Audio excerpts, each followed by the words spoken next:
Well, hello there, traveler. Now, we're going to be doing Understanding Tar Pits today with Milo the Mastodon and me, Miss Bree. Now, I'm going to be reading from Milo's perspective because he's written us a really nice narrative for this presentation. Okay, so I hope you enjoy it, and I'm going to do my best to do Milo justice. All right, so today we're going to talk about tar pits, which are nature's sticky fossil traps. All right. So, let's go. All right. So, now the rest of this will be from Milo's perspective, okay? So, hi there. My name is Milo the Mastodon, and I lived a very, very long time ago during the Ice Age. Back then, the land was filled with giant animals like me: mammoths, saber-toothed cats, dire wolves, and, of course, mastodons. That's what I am. But there was something else on the landscape that many animals didn't really notice until too late. Sticky, bubbling, black pools called tar pits. So let me show you what they are and why they tell scientists so much about my ancient world. Miss Bree here jumping in to let you know. For those who don't know, I'm Miss Bree. I'm an educator, a farmer, an illustrator, a singer, and a proud grammar nerd. So, welcome to the farm school. And let's go back to Milo. So, guys, you might think tar pits look like ponds, but they're not filled with water. They're filled with thick, sticky asphalt that slowly seeps up from deep underground. Sometimes the surface even looks dry or covered with leaves and dust.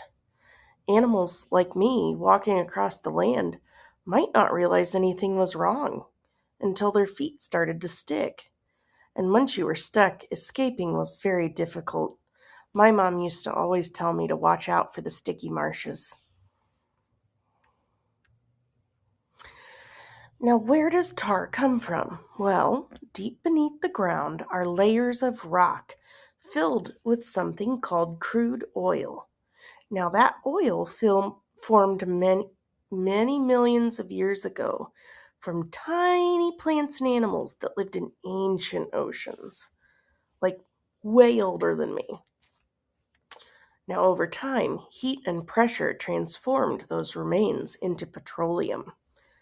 Sometimes the oil slowly travels upward through cracks in the rocks. I love science. When it reaches the surface, the lighter parts evaporate into the air.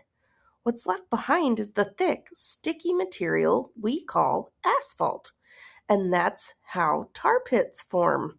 Isn't that neat? I love it. It's so exciting to learn about science. Now, how does the shape of the earth make a difference, right? Like how does oil come up to the surface? Well, oil doesn't just sit anywhere underground. It usually gathers inside rock layers that have folded into dome shapes called anticlines. These domes trap oil beneath layers of rock that act like lids. But sometimes faults or fractures allow the oil to leak slowly upward.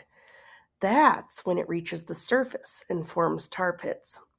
You might say the earth itself is slowly bubbling up secrets from the deep past.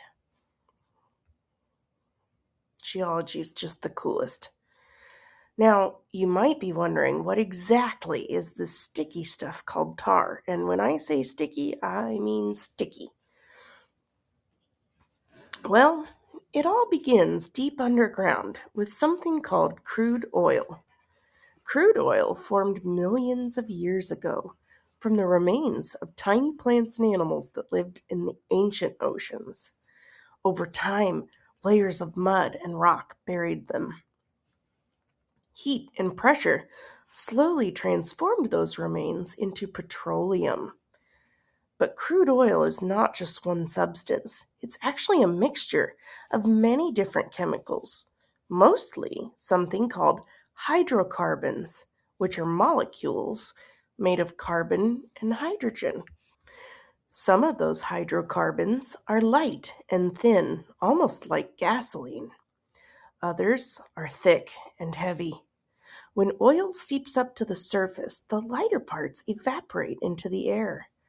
What's left behind are the heaviest molecules, long chains of carbon atoms that make a thick, sticky material called asphalt, or natural tar, which is what we've been talking about.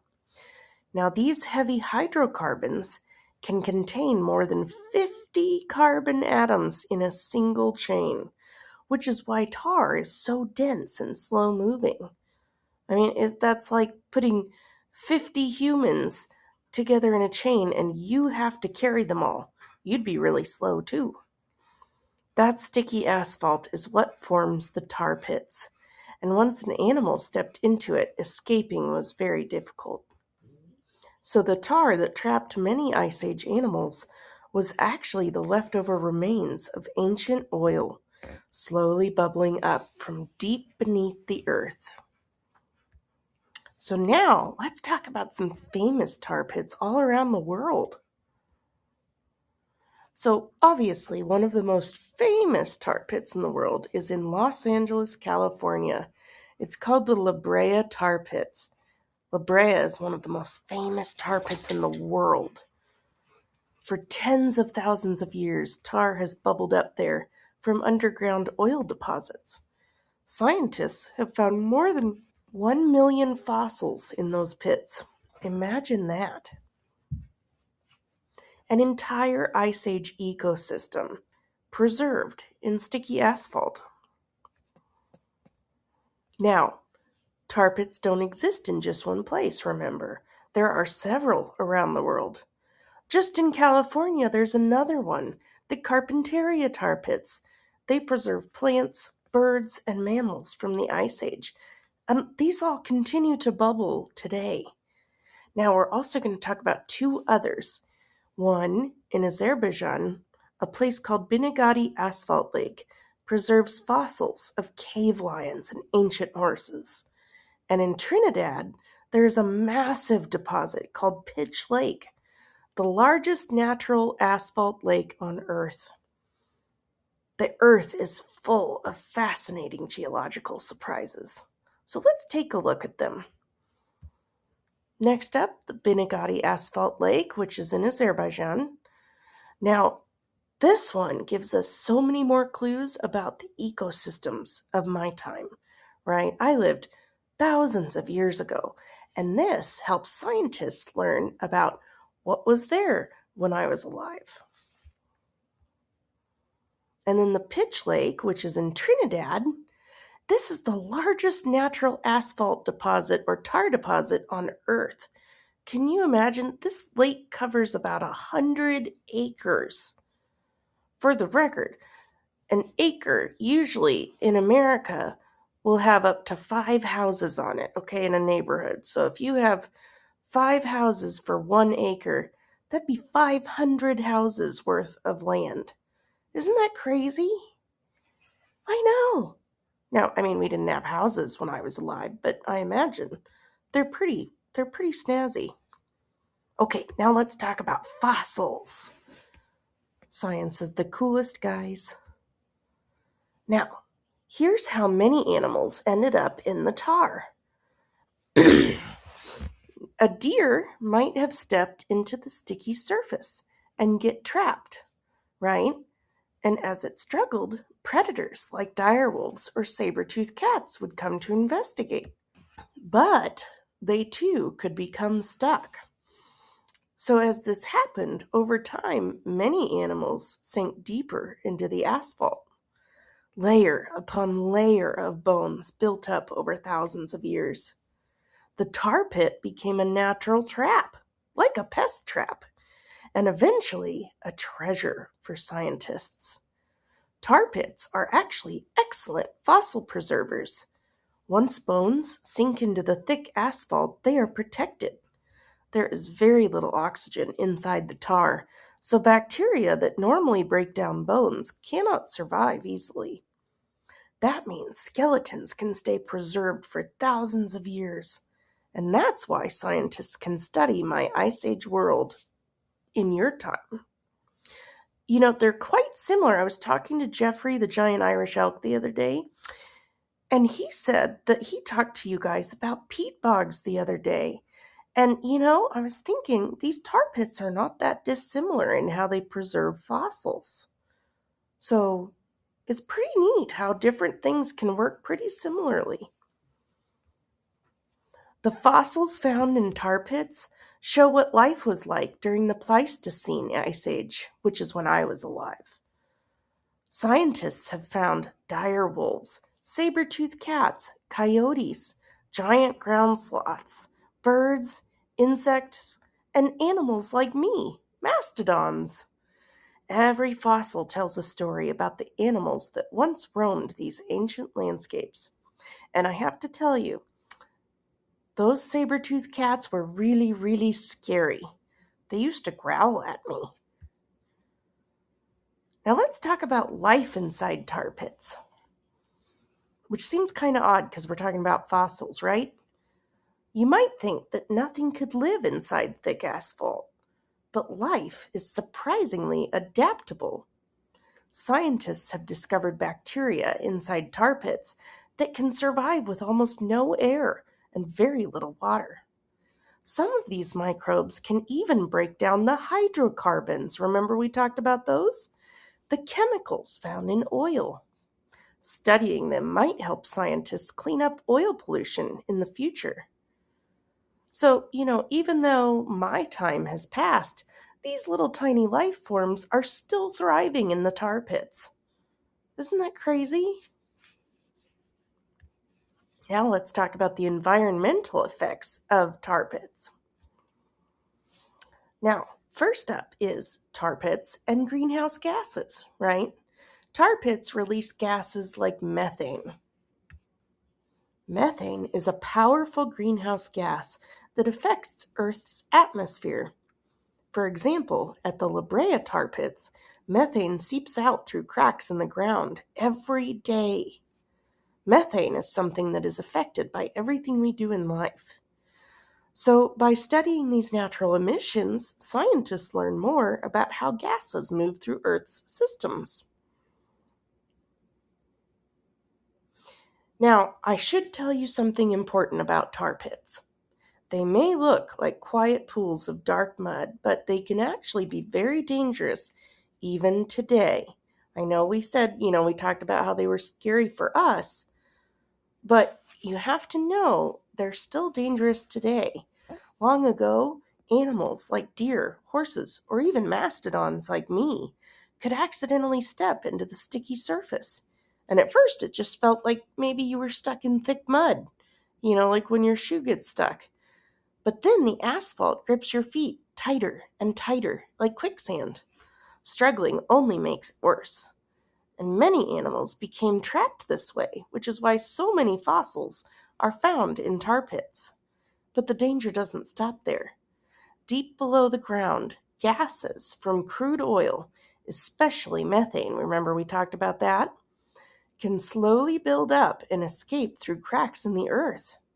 Methane is a powerful gas that can be flammable and explosive if it collects in enclosed spaces. In fact, in 1985, a pocket of methane gas near the La Brea tar pits caused an explosion in a clothing store in Los Angeles. More than 20 people were injured, and scientists realized how important it was to carefully monitor natural gas seeps in cities. Today, researchers and engineers watch these areas closely.